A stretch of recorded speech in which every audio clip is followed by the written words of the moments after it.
안녕하세요. 김성길 목사와 함께하는 천국의 이정표, 이제 60회 시간이 됐습니다. 지금 우리는 요한계시록의 본론, 그리고 다니엘서 11장 40절부터 12장 3절까지의 다니엘서의 마지막 부분, 요 내용을 우리가 살펴보고 있습니다. 다니엘서 11장 40절부터 12장 3절까지가 바로 일곱 나팔이다 하는 것을 이제 이해하셨으리라 생각을 합니다. 물론 예언서는 이루어져 가봐야 아는 거죠. 누구도 이것을 이게 100%야 라고 말할 수 없는 거죠. 다만 전체를 자연스럽게, 이걸 막 영적으로 억지로 막 풀기보다는 전체를 자연스럽게 살펴보고 목적지를 보고 지나가는 과정들을 보면서 가장 자연스럽게 이해를 하고, 그리고 나머지는 두고 봐야 되는 것이죠. 두고 보면 알게 되는 것입니다. 분명한 건 예수님 오시는 거고, 분명한 건 하나님 나라 임하는 거고, 분명한 것은 적그리스도가 등장한다는 것은 분명한 것이고, 그 이전에 전쟁이 일어난다는 것도 다니엘서 11장에서 10장 주제가 바로 10장, 11장, 12장 주제가 큰 전쟁이기 때문에 반드시 일어난다는 것이고, 그래서 이 부분을 전체적으로 이렇게 살피면서 우리가 보고 있습니다. 자, 일곱 나팔, 이제 마지막 나팔을 이야기할 시간이 돼가고 있습니다.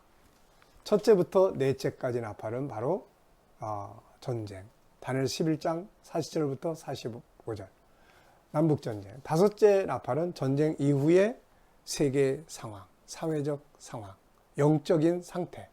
그리고 여섯째 나팔은 적그리스도가 등장한 이후. 첫째부터 넷째까지의 나팔은 적그리스도가 등장하게 만드는 무대를 만드는 전쟁이에요. 그리고 적그리스도가 등장한 이후에 이제 예수님 재림을 다가오게 하는 마지막 심판의 전쟁이에요.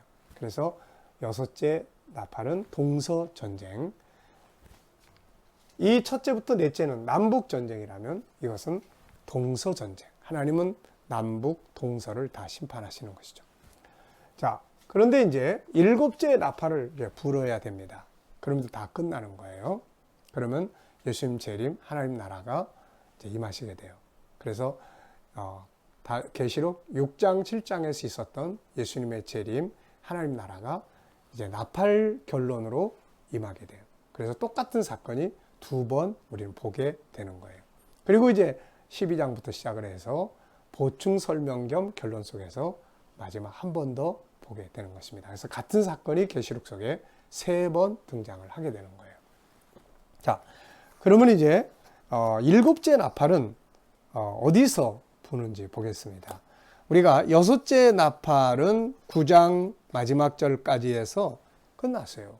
그러면 이제 10장 1절에서 일곱째 나팔이 딱 불어야 됩니다. 근데 일곱째 나팔은 계시록 11장 15절부터 18절에서 불어요.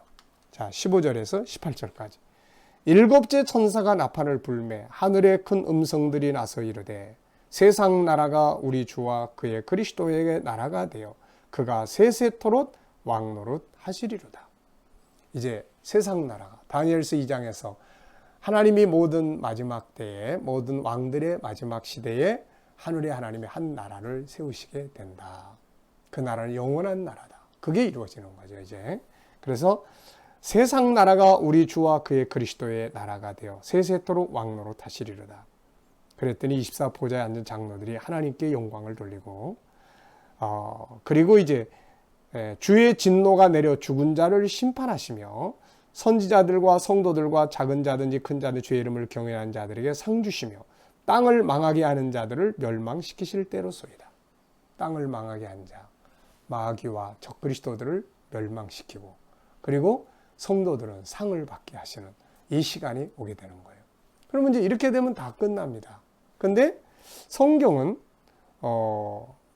이 일곱째 나팔을 불기 전에 10장 1절부터 11장 13절까지를 삽입을 해놨어요. 이게 요 내용이.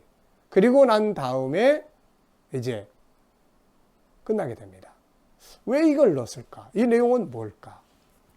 자, 바쁘게 오다 보니까 좀 더 요 다섯째 천사 나팔 불 때 적그리스도가 등장해서 벌어지는 시대의 이야기를 조금 더 여기서 설명을 해줄 필요가 있는 것 같습니다. 그리고 10장은 이제 일곱째 천사가 나팔을 부는 걸 강조해요. 반드시 일곱째 천사가 나팔을 불면 선지자들의 예언이 다 이루어진다. 이 장면을 보면은 우리가 영화제라든지 또 뭐 음악 이런 거 발표할 때 세상에서 노래자랑 이런 거 하잖아요. 그럴 때 보면은 뭐 마지막 대상 막 이런 거 할 때는 엄청 뜸을 들입니다. 그냥 금방 빨리빨리 대상 무슨 상에 빨리빨리 발표하면 좋은데 사회자가 그냥 굉장히 뜸을 많이 들여요. 그리고 중간에 초청 가수 한 사람 나와서 노래도 부르고 그리고 난 다음에 긴장감을 최고조로 올려놓고 대상 이렇게 이제 발표하네요. 이런 형식이에요. 왜?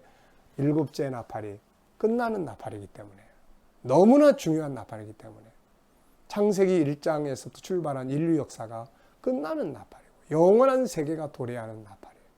세상은 완전히 심판하고 성도들은 모두가 다 구원과 영광과 상급을 얻게 되는 나팔이에요.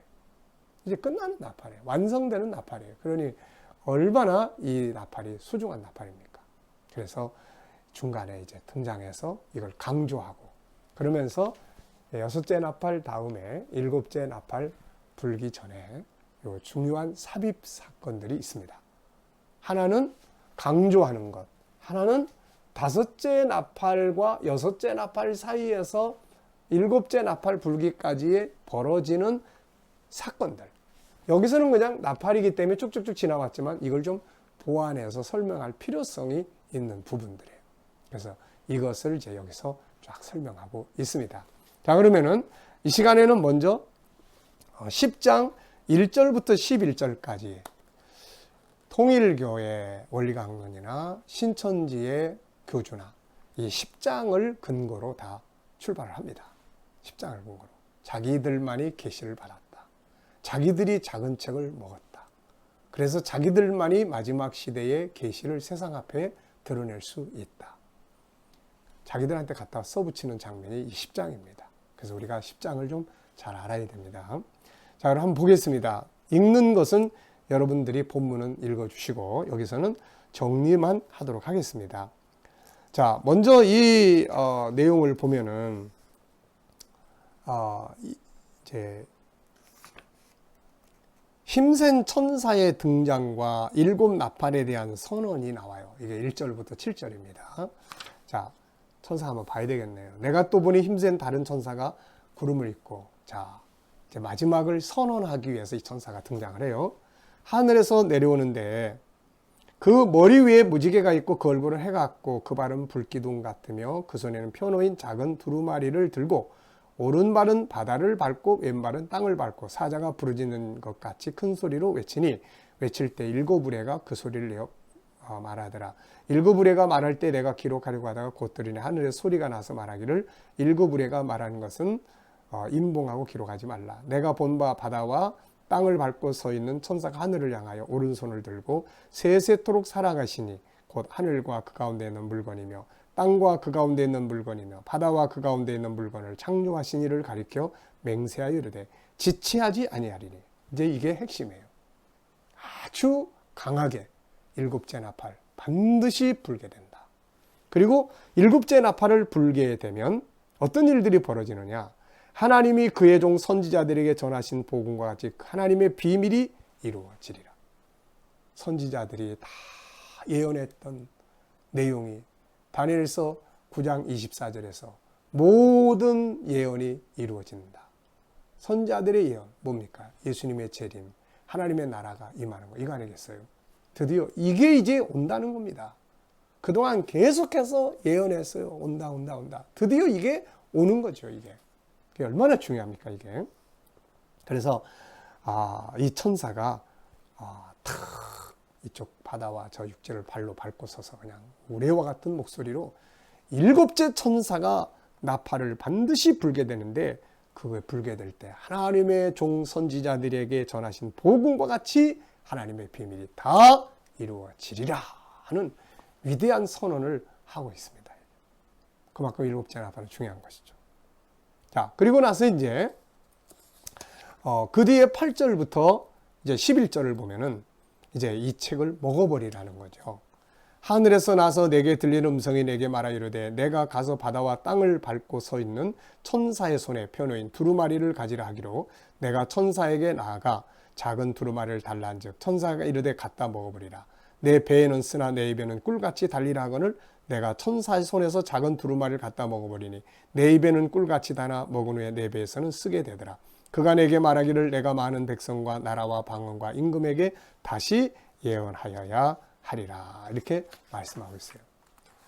쉽게 말하면 천국의 이정표 공부 열심히 하라는 겁니다. 이거 모르면 안 되는 거예요. 그런데 이 작은 책을 갖다 먹어버리라는 말을 통일교에서는 그 교주가, 또 신천지에서는 그 교주가 내가 이 책을 먹었다. 나에게만 이 계시가 임했다. 나만 이 계시를 안다. 나를 통해서 드러낸다. 이렇게 이야기하고 있는 거죠. 이런 어리석은 말들에 미혹받는 사람들이 돼서는 안 됩니다. 자, 계시록의 내용 아닙니까? 다니엘서의 내용 아니에요. 이거 우리가 열심히 읽고 배우면 이거 우리가 이 계시를 내가 먹는 거죠. 왜 먹어야 합니까? 다시 전해야 되니까요.